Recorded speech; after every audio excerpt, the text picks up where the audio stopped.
Okay.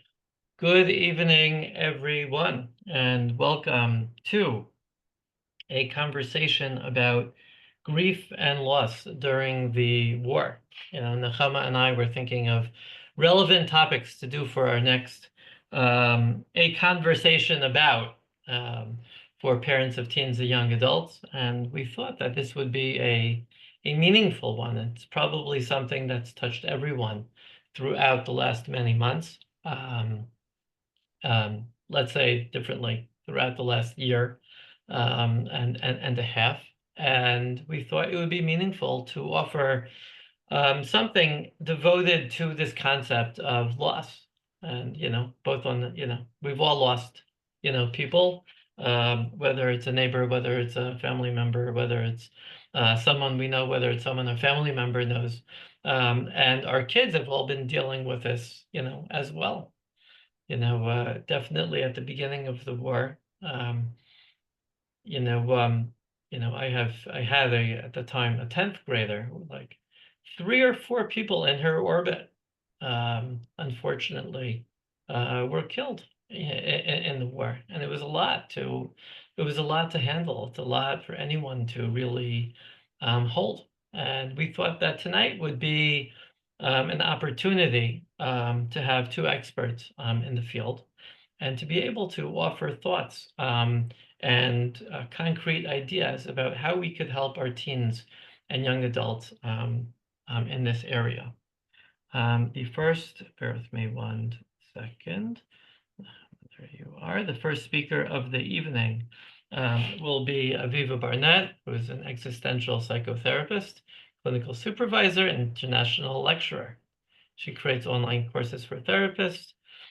Aviva has contributed articles to Hermeneutic, Circular, and Wellbeing magazine, and has been a guest on podcasts discussing her work with death, illness, and loss. Trained at Guy's and St. Thomas Palliative Care Department, 2006. She specializes in supporting clients facing trauma, illness, and loss.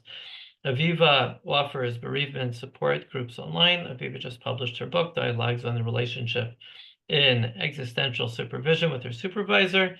And she's here to dedicate the next 10 to 15 minutes to focus on one area of loss and grief as it relates to our teens and young adults. So Aviva, I'm going to hand over the mic to you. I'm going to mute myself and to let you go. Thank you for being with us. Okay. Thank you for the opportunity of having me here. Can everybody hear me clearly enough just to start with? Excellent. Amazing. It's a huge honor and privilege to be here. So, Robbie and Ramat, thank you for inviting me.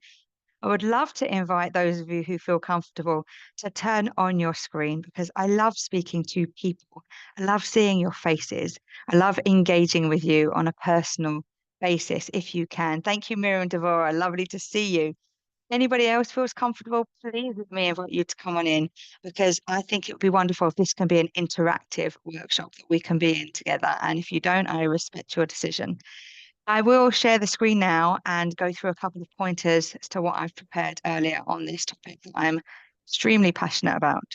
Aviva, just one last thing. I want to repeat again that if anyone has any questions throughout, there's going to be a question section after Aviva and Yedida speak. And please send your questions directly to Nechama Glantz. She sent a message already in the chat. And, you can send a direct message to Nechama, and we'll have opportunities to ask later. So if anything comes up for you during Aviva or you did this talk, please send messages to Nechama. Okay. Okay, let's share the screen. Okay. If you can just give me the thumbs up that you can see, thank you ever so much. That's wonderful. So this evening we will be looking at loss specifically. As said, I specialize in working with individuals. I run groups and help families affected by illness and loss. And this is in the form of anticipating a loss and after, and a sudden kind of loss. So the differences between anticipatory loss and sudden loss we will look at. So what are we going to look at this evening? We're going to look at grief and how Robbie pointed that out so eloquently before. It affects us and in different ways. We'll elaborate on that. We will look at sudden loss, anticipated loss. We're going to look at the war and what it's like for people in different walks of life, and how they respond to loss through the current war. We look at a very big theme, which is uncertainty. And uncertainty is one of the biggest themes that I work on with my clients when it comes to illness, anticipatory loss. Uncertainty is a huge theme. I want to give each and every one of you practical takeaway from my talk tonight. And I'm going to do that in the form of teaching you all a technique which can help you to center yourself and actually help you to teach young adults or teens in your life. These techniques are called the Havening Touch. I will be teaching you breathing techniques, and I will also be sharing with you a bubble exercise, which is an exercise that I designed myself for my clients that they have told me they have found very useful. At the end, I'll be sharing with you a free podcast, which you'll be able to get access to through my website, toptherapycourses.com. And you can listen to that podcast at depth in your own time. And it is where one of the podcasts that I was invited on, where I'm talking specifically about the war and what it's like being a therapist through the war and what I've been encountering. I finished with book references, so you've got something else to take away as another takeaway from today, and you'll be able to look up these books in your leisure. So All, let's all, all start. in all in 15 minutes. I'm going to do my best. Wow. Here we go, Robbie. Let's do it. Okay, let's start with grief affecting us. Okay, grief affects us adults, children, teenagers, elder people. Grief affects us all and in different ways.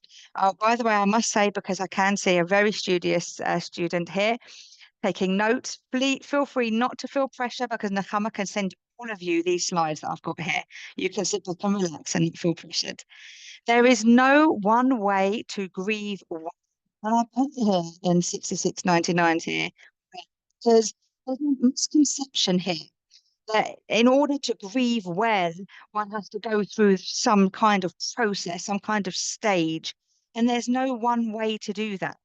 You know, I have clients who I've been working with for 3, 4 years. I have clients who come in and within 6 months, they're in a different place from when they start. There's no grieving well, there's no timeline.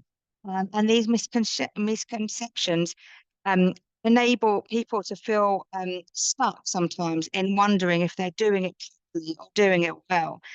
As some of you may have heard of, a very famous lady called Elizabeth Kubler-Ross wrote out something called the stages of grief. And some people look at those stages of grief and think there's something wrong. If they're not going through one of those stages, they're not experiencing it. And I'm here to tell you that I honestly don't believe she meant it in the way that she wrote it. She talked about shock, she talked about denial, she talked about anger, she talked about bargaining, but I don't think she meant it in the way that it's read.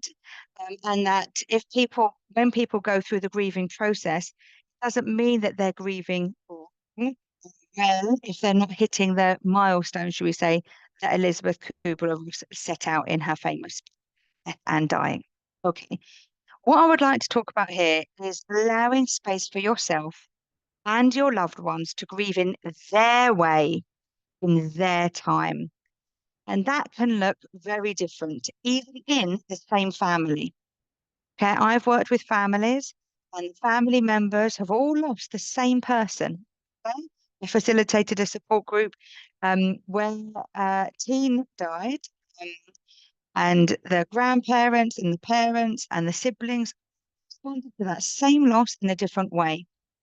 And I want you to stop and think for a minute. What do you think that's about? How can that be? That everybody in the same family grieves differently. And I'm going to tell you why. In my opinion, through my experience, I have noticed that everybody grieves differently because it's always about the nature of the relationship the person has with the person that is bereaved. And that changes. That changes whether it's a brother who's lost a sister, parent who's lost a child, And whatever the relationship is, that relationship is unique. So even if you have a couple who's lost a child, for example, the mother and the father will respond in a different way, even though they've both lost a child. eh? Because the mother's relationship with that child and the daughter and the husband's one, father's one, would be different. And that is something just to point out so that you can go on to soothe yourself if you're noticing a different grief response to people in your life.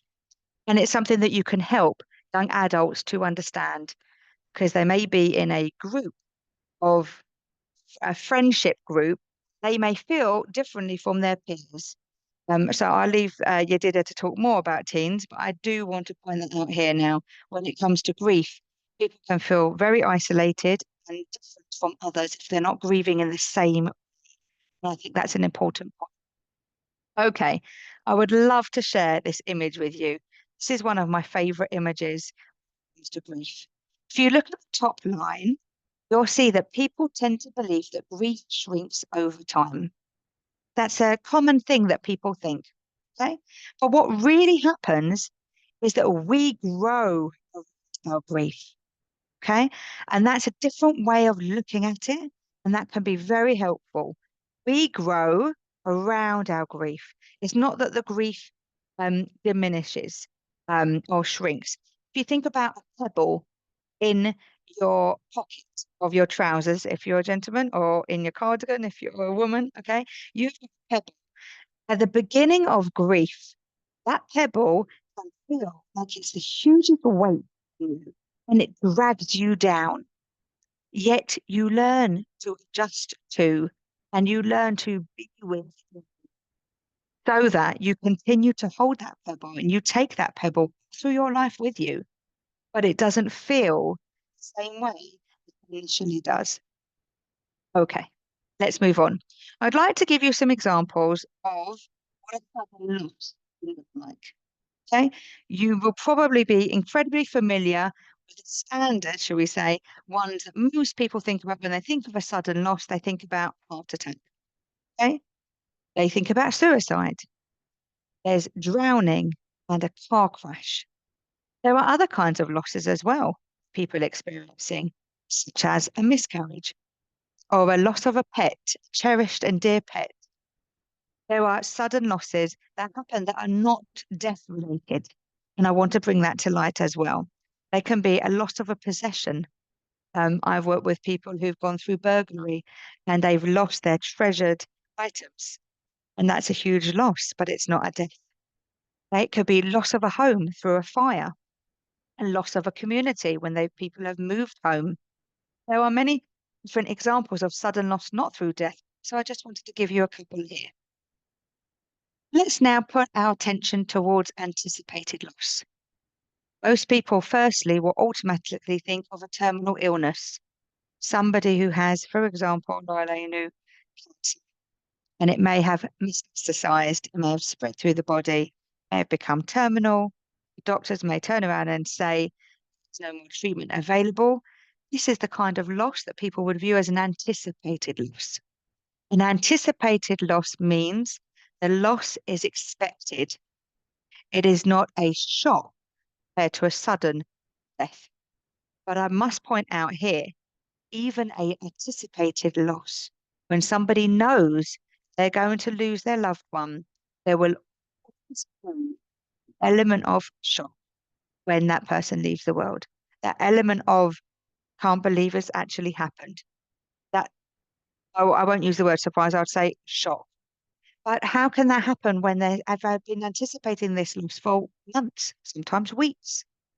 Because it just naturally happens when that death actually occurs. There is that suddenness and that shock. And it isn't the same shock. It goes through an immediate sudden loss like a car accident, but it's still a shock. And I just wanted to point that out. Another example of anticipated loss is chronic illness or pet loss. If you know that your cherished dog is going to be put down, and that's an anticipated loss. Another loss could be that is not death related, redundancies from work, upcoming divorces. These are examples of anticipated loss that are not death related. Okay. How are we doing so far? Give me a thumbs up. We're all doing okay? Amazing. Okay. Let's look now specifically at the when you're sending away a person in your family, a family member, that, for example, let's say a son is going to the army, okay? And the family don't know whether they're going to see their loved one again. War can bring up lots of different feelings, okay? A positive feeling when it comes to sending a child into the army could be pride. Now, I've heard many parents tell me how proud they are of their son, that they've gone to the army to defend their family, to defend the country. And there's a warm feeling of pride when they turn around and say their son is doing something that they hold by, that they respect, and they agree with that. And that is a beautiful feeling to have. Conflict comes with the fact that there's a huge amount of fear. There can be confusion, there can be sadness, there can be distress. There's an anticipated feeling of hearing their loved ones on the phone on the voice. Um, and I'll give you an example. I worked with a family whose son went into the army, and she said to me, his phone was I've forgotten the word. Taken away. What's the word? Confiscated. There we go. It was taken away. It was confiscated from the army soldiers, put in a special box, put in a special bag. They weren't allowed to have contact with anybody until they came back to base. Okay, that can be quite a long time. So if you're at home and you're waiting to hear your son's voice again, you can just imagine what feelings you are experiencing. You're anticipating that phone, that voice. You're anticipating that boy coming back for Shabbat, for the Chodesh. You're anticipating so many different things. And yet you're walking around with pride. So you have a different range of feelings that you're experiencing at the same time. It can be incredibly difficult to handle and cope with long periods of time where you have absolutely no contact with your loved one. And that can be an incredibly challenging thing. One of the things that can help you to center yourself is focusing on the motive of the boy that's going into the army. Why did they choose to go? What was it that drove them there? What were their values, their virtues, their meaning, and holding on to what he wanted and what he represented and what meant something to him helps incredibly within those long absences of contact. For example, another thing is knowing friends whose brothers have been killed and not being able to have a burial can put a huge strain on a person, and being able to support their friend while acknowledging their limits. So friends can try to help and support family members, rabbis, people in the community. And at the end of the day, there's sometimes only trained professionals such as therapists, social workers who specialize in working with illness, death, and loss that can be able to hear on the level that is needed when people are experiencing such a huge different range of emotions.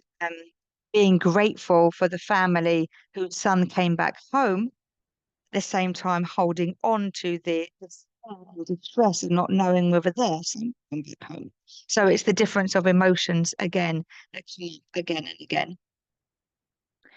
I wanted to give an example of a young mother that I supported. And this young mother, who who was married, her husband lost a brother in the war. It was her brother-in-law, and she didn't know how to respond, how to be around her in-laws, how to support her husband. We worked on being in the moment, letting go of pressure and expectation that she was putting on herself, and tuning into the needs of those that were near her. She was able to pace herself and be much more natural. And we even came up with the idea of her taking over her late brother-in-law's favorite meal to an evening that she had with her in-laws. And it was very much appreciated. And this client needed to hold on to tangible things she could do. There's one thing trying to be there, but she wanted something tangible. So for her, making that meal was her late brother-in-law's favorite meal, sharing it with an evening with her parents-in-law, with her husband, meant so much. She was doing something that helped her to feel calm and connected and centered because it was giving. She was giving of herself, and she was showing love and support without words to the family, their son, her in-laws. Talking about the war again, not knowing continued to plague many people. As the ongoing question of when am I going to be called back into the army is a question that many people are challenged with at the moment. They may have gone and done their stint of time, and then they may come out and then not know whether they're going back in again. And this could be Miluim, any point being called back in, and this could be a young soldier who's done his time, come back out, and being called back in again. In the war, not knowing which base you could be put on, how far away from home it would be, whether your role will change, and so on. There's so much uncertainty, and uncertainty becomes part of life. It becomes, what do I need to do right now, rather than ability to plan for future events, which may have been a luxury of the past, as I say. We went through war often before this time, and it may have been more short-lived.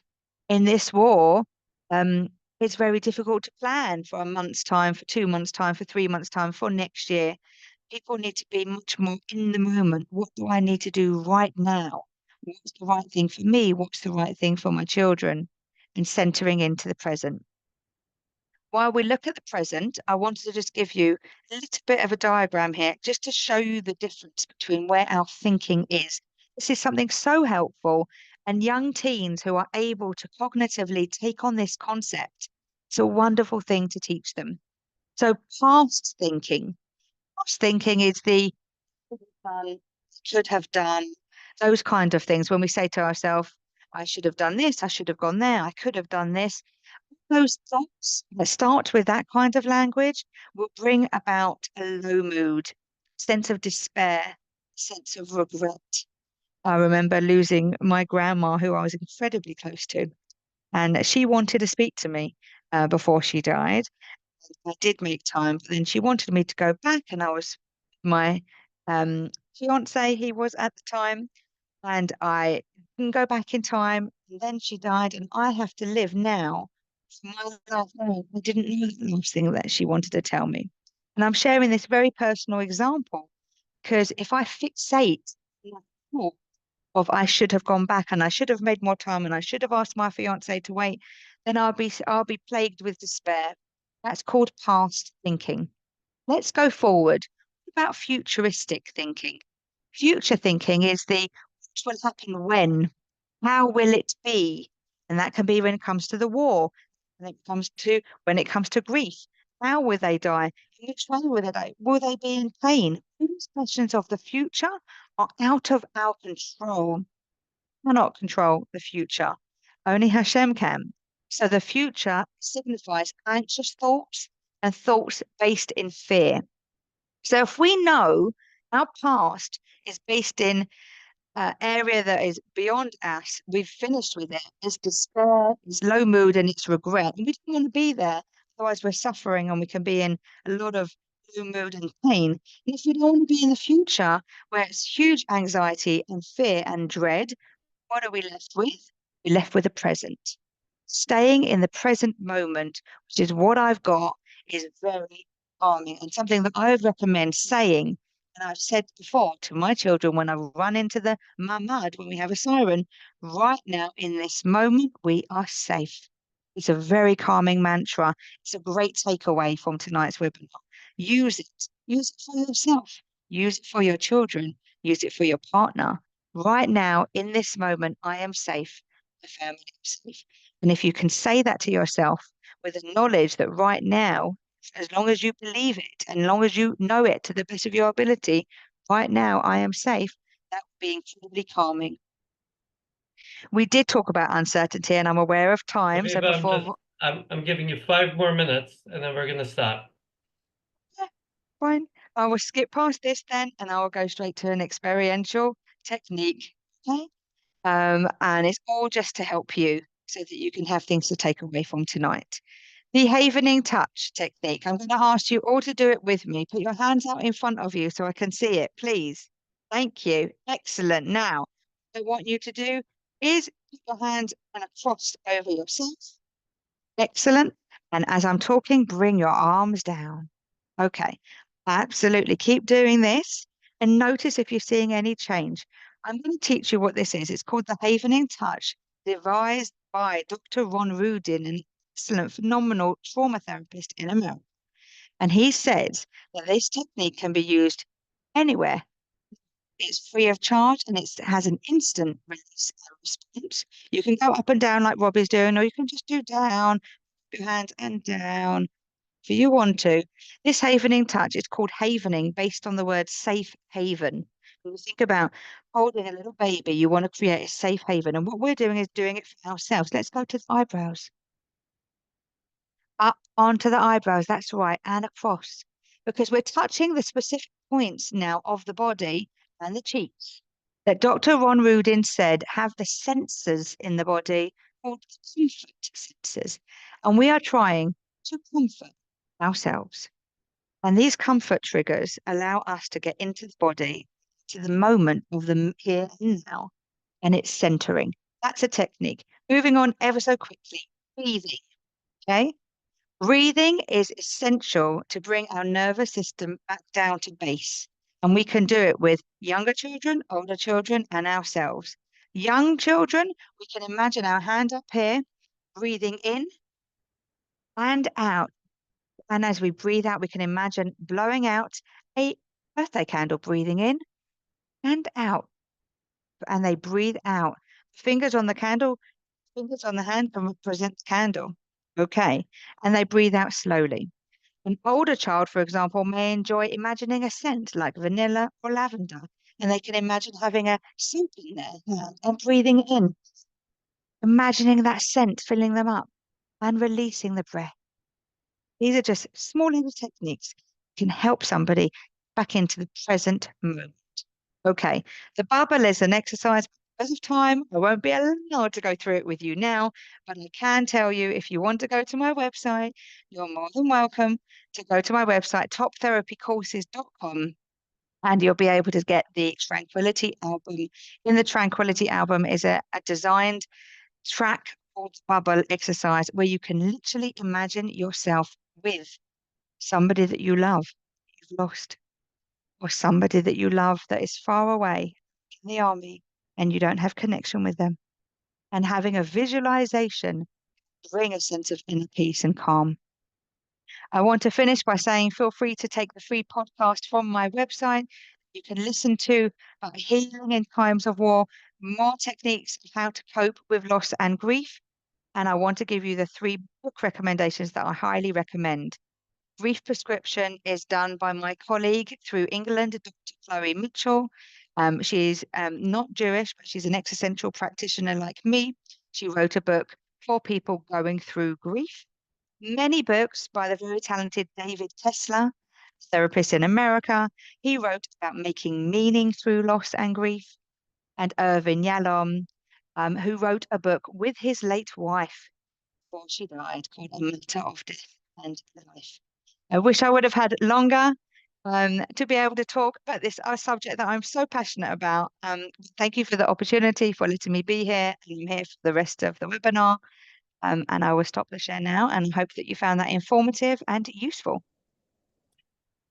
Thank you, Aviva. That was fantastic. And there may be time at the end to share other techniques or other things that you didn't get to. Thank you. Okay. I'm now going to invite Yedida. Before I do that, two important things that I wanted to say. Number one, and I really should have started with this, Hakarat Hatov to Nechama Glanz, Nechama Levy, who coordinated the whole evening. So thank you for your hard work and helping develop this very, very important topic. Secondly, after after Yedida speaks, we're going to open up the Zoom to questions. That would mean that you would send Nechama a question, and we would ask the two presenters and hear their similar or different opinions or thoughts about the various things that are brought up. So please send questions to Nechama. You will see her in the participants. Okay, and now I'm going to invite Yedida Yasgur is a clinical social worker, psychotherapist who's been practicing for over 40 years. She graduated in 1982 from the University of Michigan with a master's in interpersonal family systems. Since then, she completed postgraduate training and certification in EMDR as a grief and loss specialist, as a registered play therapist, as a child trauma specialist, and a IFS Level 3 practitioner. Wow. She has worked extensively with families facing acute and chronic illness as well as loss. She initiated and ran a bereavement program for children and their surviving parent following the 9/11 terrorist attack in New York. She ran groups for surviving families. Yedida has presented at international conferences. Most recently, she participated in Meitiv's training for therapists. Currently, she maintains a full-time private practice with a focus on trauma, loss, and grief, family dynamics, and children and families. And with that, I invite Yedida to speak. Hi, everyone. Thank you for joining. I want to pull up my PowerPoint. Just give me a moment. Okay, let's see.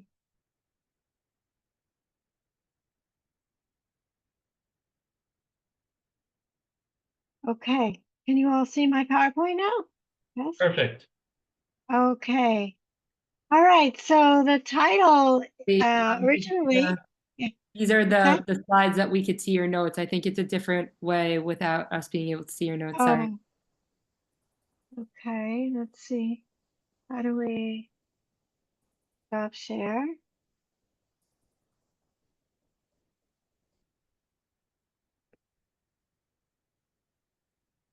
How are we doing? Is this better? Yeah? Yep. Okay, but I can't see my notes now. So, can somebody help me out with this? This is let's see. I'm sorry, everyone. If you would rather use the slides with your notes, just know that everyone else could see them as well. That's fine. Okay, to be, I'd rather not, but okay. If you want, I could share yours and you could have your notes. Yes, And then can you do that, please? Yeah, I'll Yes. do that right now. One moment. Okay.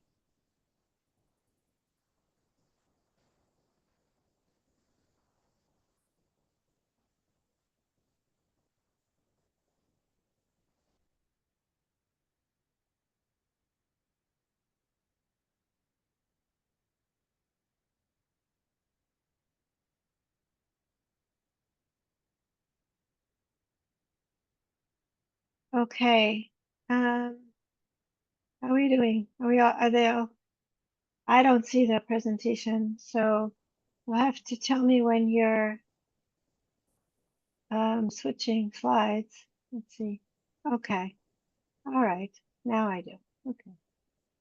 All right. Technology. All right. So we started with the topic helping your teen navigate and overcome traumatic loss while you're still struggling. And as I was preparing the presentation, I really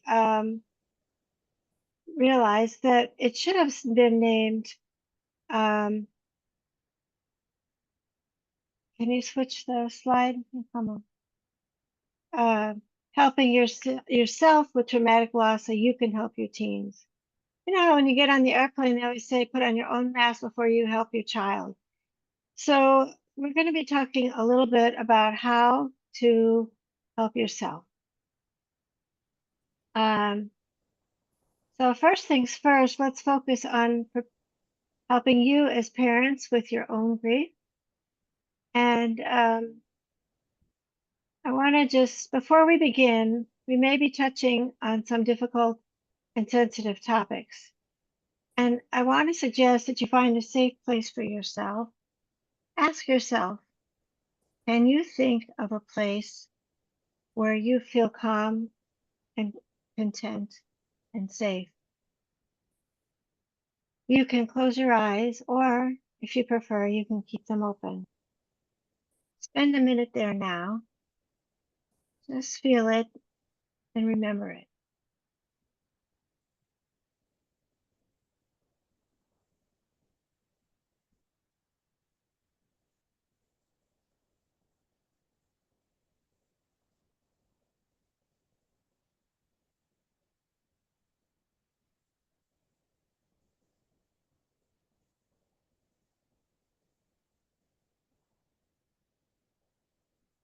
And know that you can always come back to it.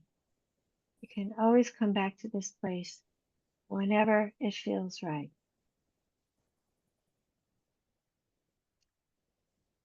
So it's important to acknowledge all the different facets of involved in a grief process, what comes up for you. And I'm just going to focus on a couple. Your memories.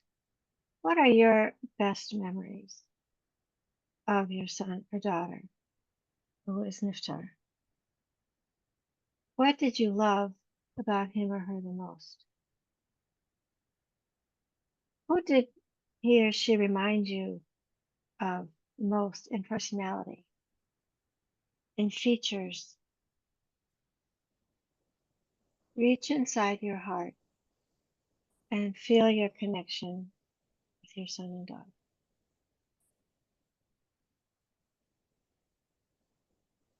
And take that deep breath that Aviva was talking about, and knowing that pride, just knowing that your child fought to serve in the state of Israel and fought to keep us safe. Your child, pride in knowing your child middos and his or her special qualities. And there's also overwhelm, right? When all of these feelings and issues come up, we may start to feel overwhelmed. So I have another breathing technique for you.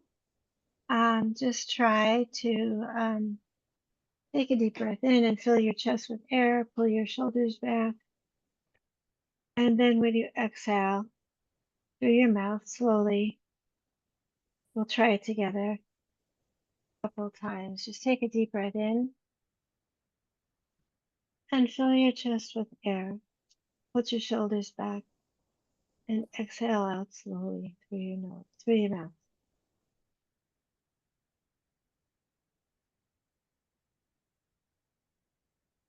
And try it again. And exhale slowly. Let it go. It's also important to keep balanced thinking, to get enough sleep. Keep your phones and your TV away from your bedroom. Keep your think about nature, about music that you love, about feeling affection. Some people, especially since the war started, more people say Shema before they go to sleep. Could turn the slide, please. And I think it's important to acknowledge the context in which we live. In Israel today, there's a role reversal.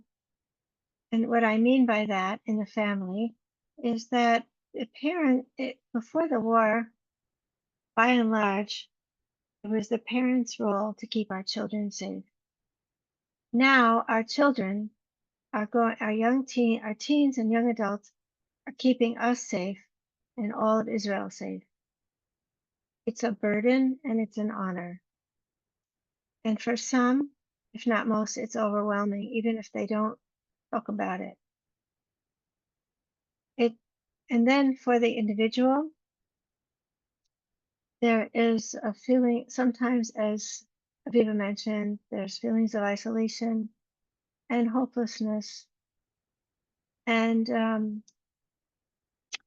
heightened sense of anxiety or fear.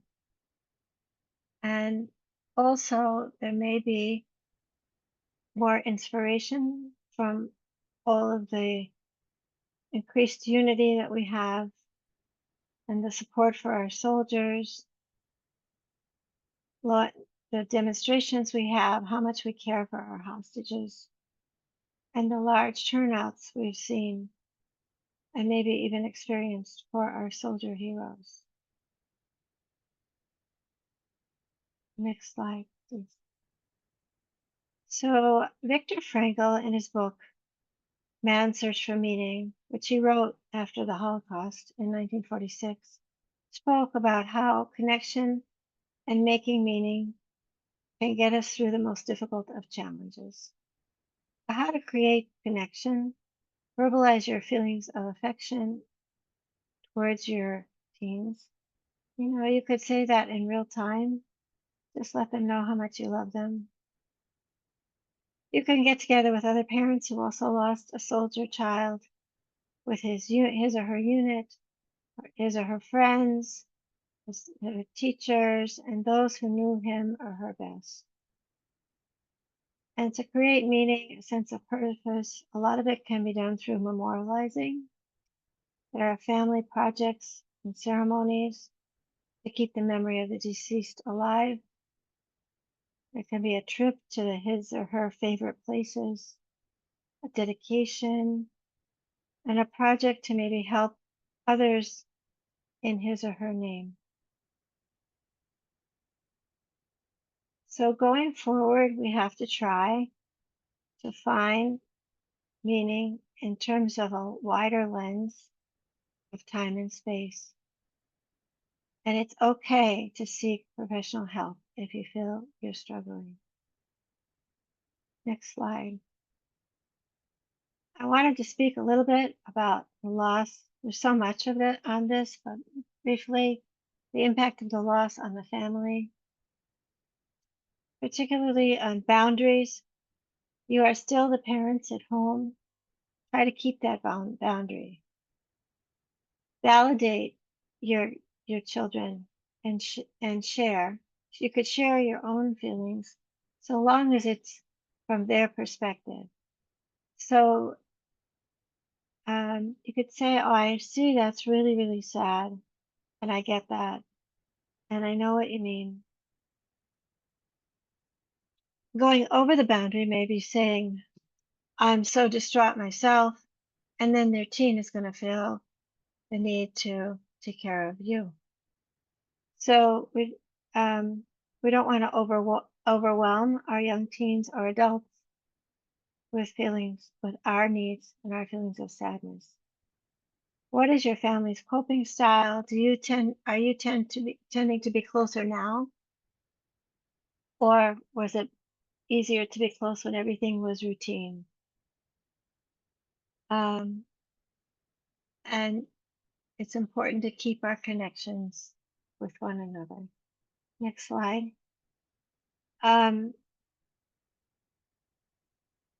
So how you can help your teens and young adults. So far we've touched on how to help you as parents, some of the current issues about living in Israel society at war, how loss impacts the family. Excuse me. And now we're going to focus on helping your teens. Our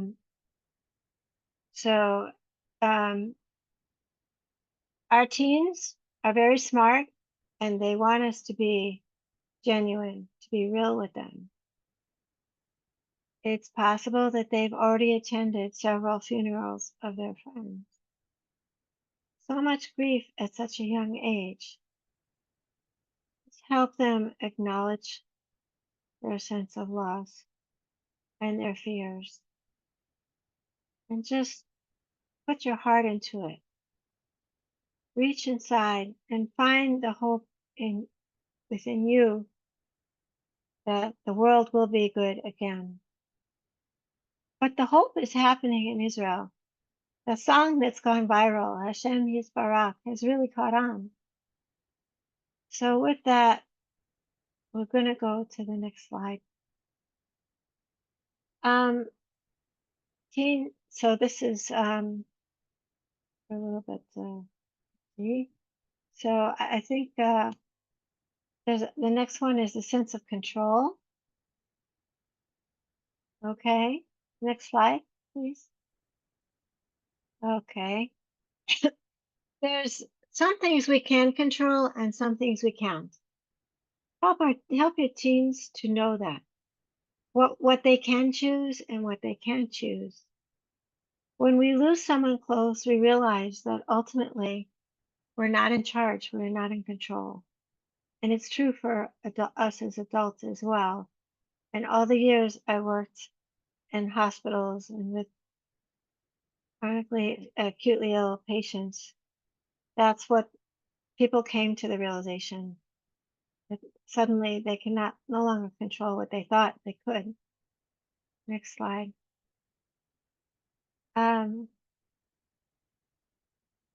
So next slide, please, Nahama. Okay.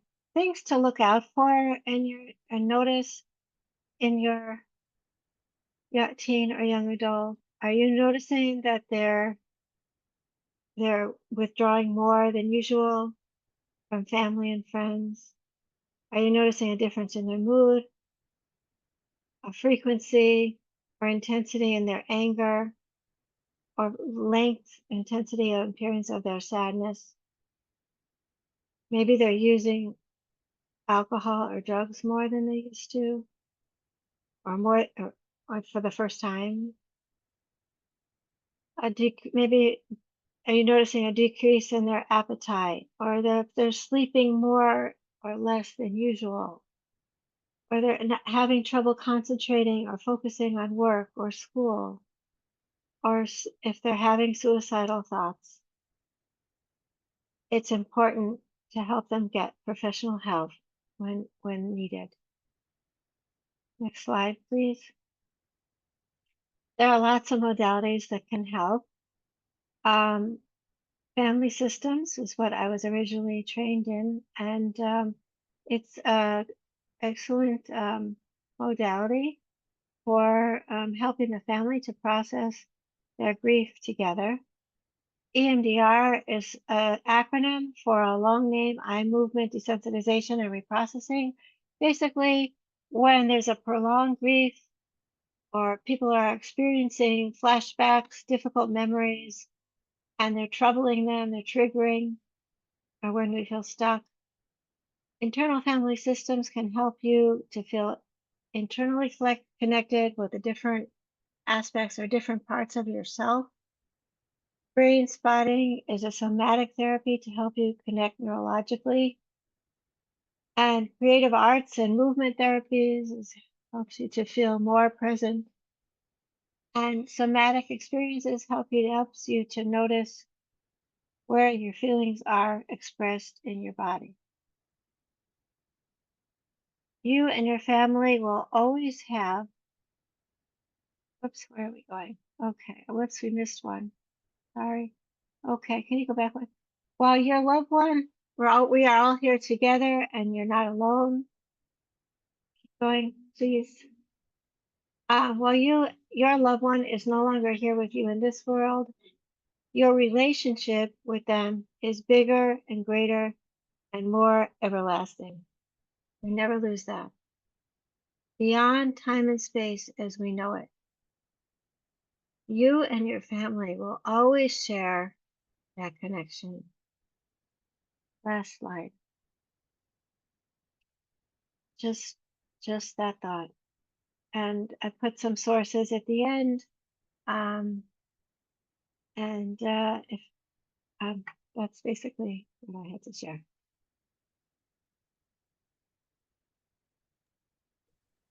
Okay, thank you, Yedida. We are now moving over to the question and answer period. If people do have questions, please send them over to Nechama.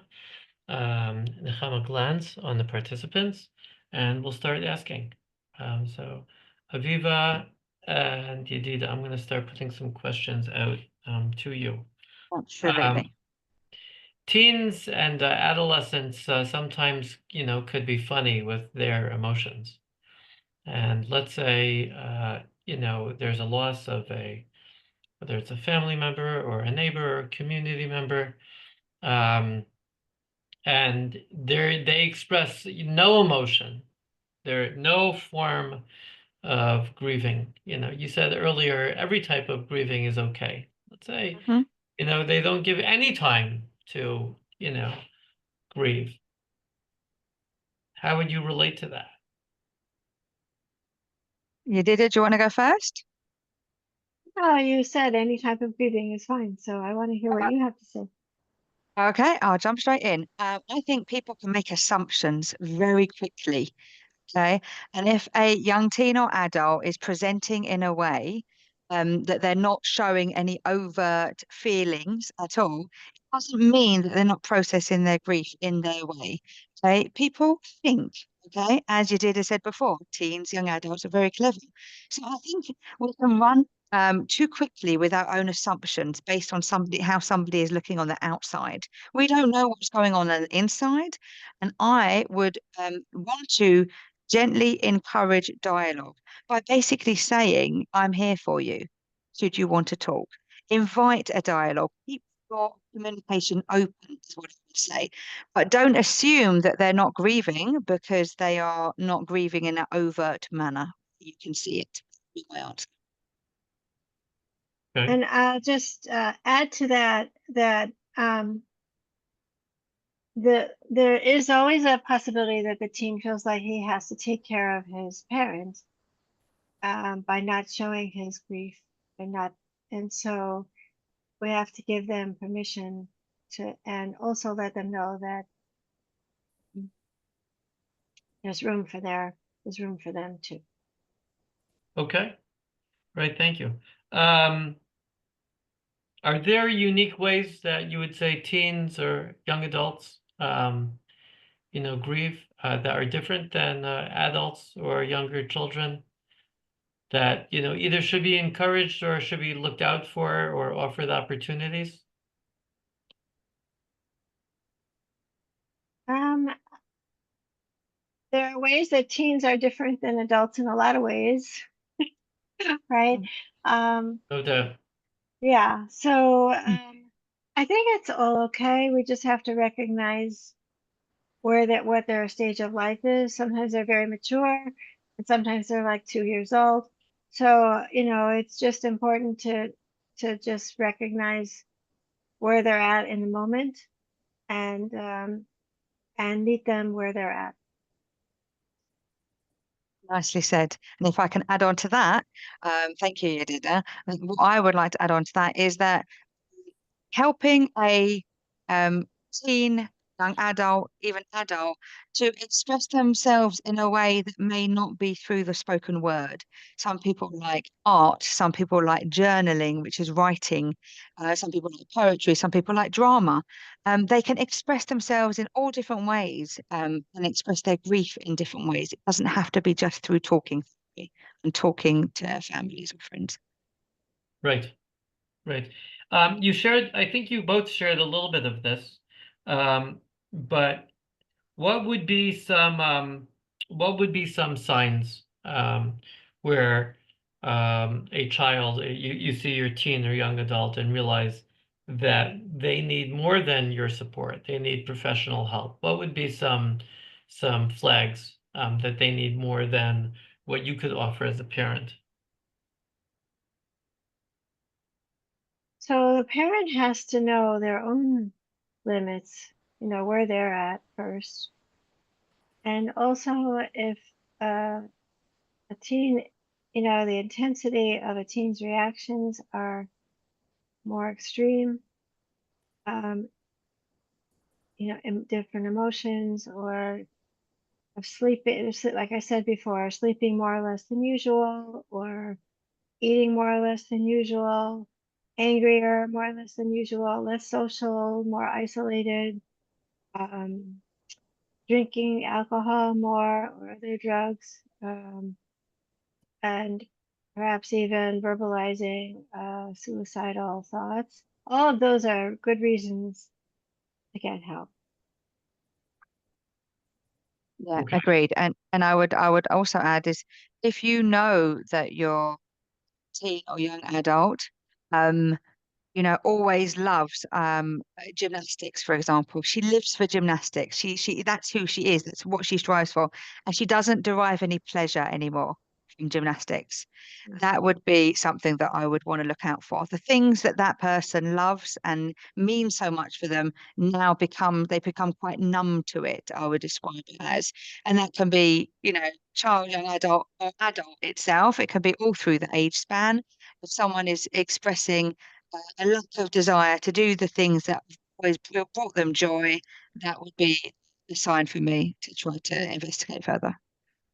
Okay, you mentioned before, it's important that, parents take care of themselves, like the mask on the plane. So let's say you're in a situation where you're a parent, you're overwhelmed emotionally by the situation, as we've all been over the last year and a half, and you still want to offer your kids help. You're not always going to be able to take care of yourself, or what the interventions that you're offering yourself aren't always working to bring you into a more settled place. But you have, 2, 3 kids that you see are suffering and need you at the same time. Could you speak to that? I can talk for myself when I've struggled. I support people on a daily basis affected by trauma loss, daily. I work with individuals. I run family groups. And I have neighbours who've got children, 3 sons who've gone into the army. Um, I'm around it all the time. Okay? And I'm in it as far as the minute there's a siren, I'm running in. My 14-year-old, who is a teen, definite teen, gorgeous boy, okay, has come to listen to the news numerous times a day, okay, on his phone. And this has been his way of trying to get an element of control in the war. Now, me being overwhelmed with what I'm working with all the time and on a personal basis, having my own fear because of the war, trying to support my children while I'm feeling overwhelmed, which I understood the question to be, can be challenging.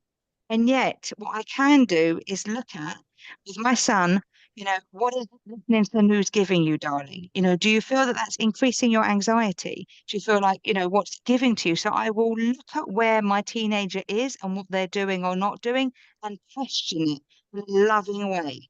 And I think that's what I can do while I'm still feeling that overwhelm myself. That's the only example that I can think of in the moment. Yeah. And I think it's also okay to just acknowledge that as a family that we're all sad and we show it in different ways. And it's even okay to cry, together. It's tears. There's research. Tears are healing. So I think that's all fine. Okay. We spoke a little bit about, I think Aviva, you were talking about sudden versus unexpected. No, did I say that wrong? Anticipated. Right, sudden versus anticipated. Um, I'm curious where our situation today fits into that. Are we in a sudden, someone who dies, a soldier who dies? Is that, it seems like a little bit of both, and I'm curious if you have any thoughts about that.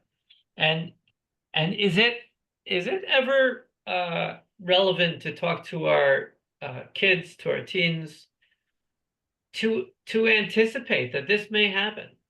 You live certain communities have lost so many people, and so many young people who are, serving in combat.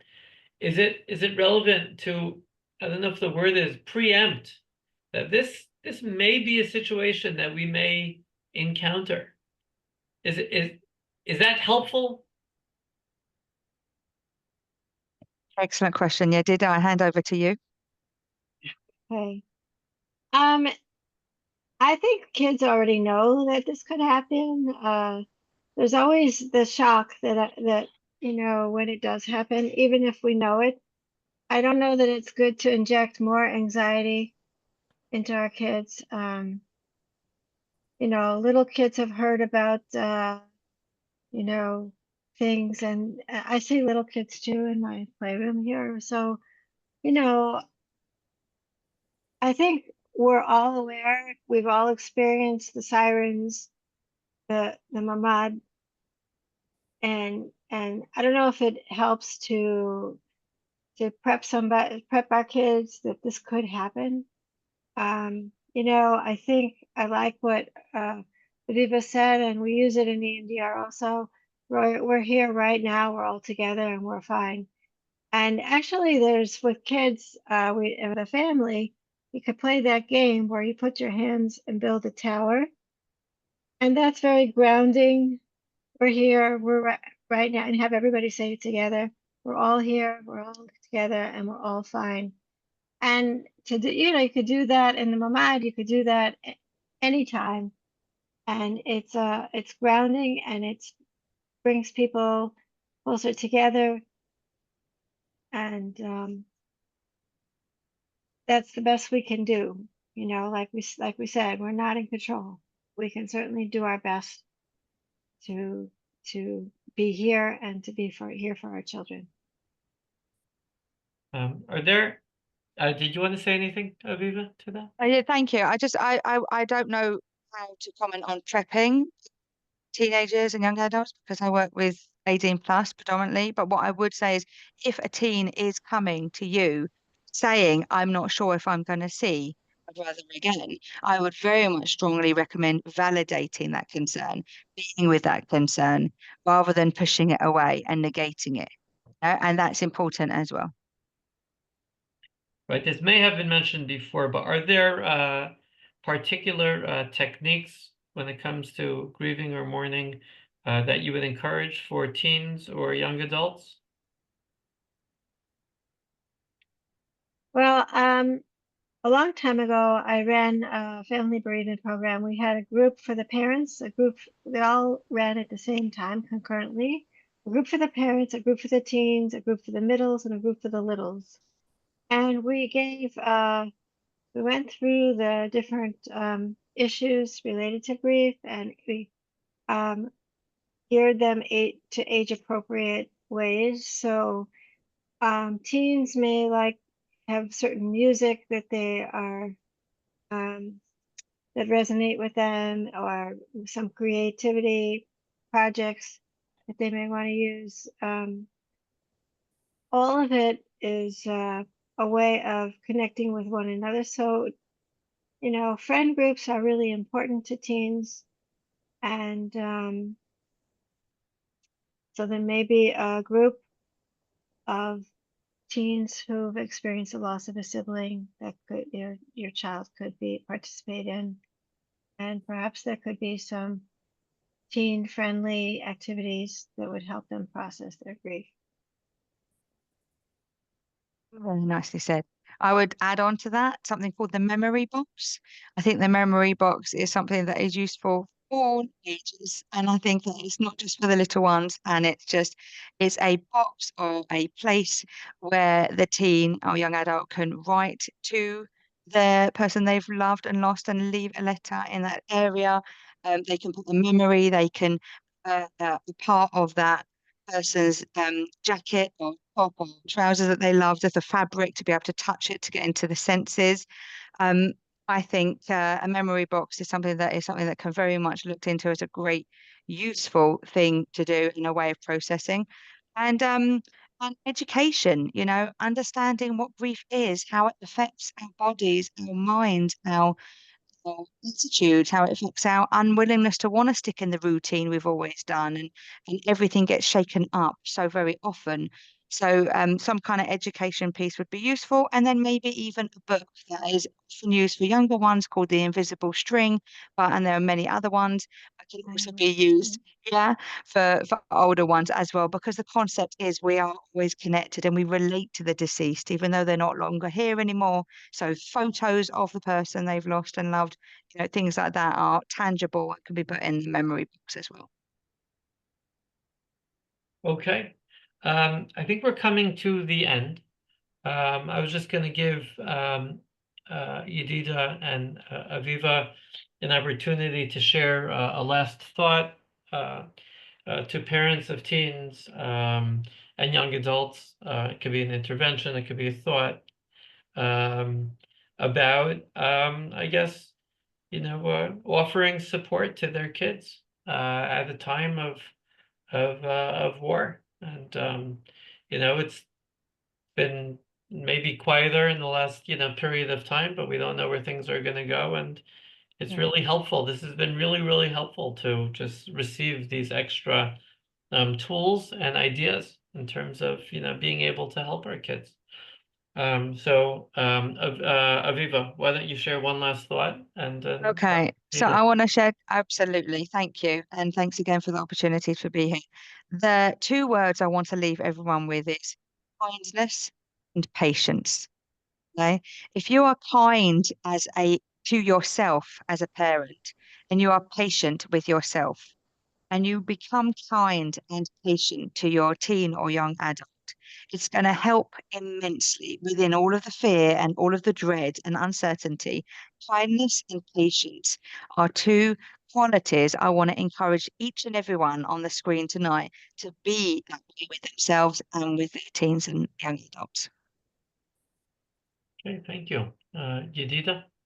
I just want to say, I'm already a grandma, Safta, so my heart goes out to the parents who are in this stage of life, and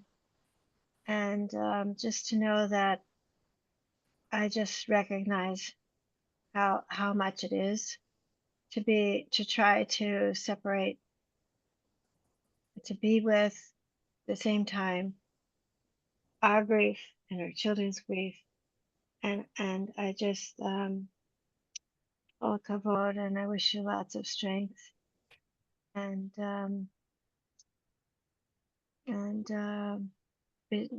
find the inner resilience inside. Okay, well, thank you, Aviva. Thank you, Yedida. Hakarat Tov. Thank you to Nechama for organizing the event. We've recorded it, and we hope to be able to send it out to everyone who came and who signed up. So everyone, I wanted to wish you a good evening, and I hope that you were able to take away from this meaningful talk more understanding, as well as practical tools, which we were given by both Aviva and Yedida. All right, have a good night, everyone. Thank you very much. Thank you for having us. Thank you.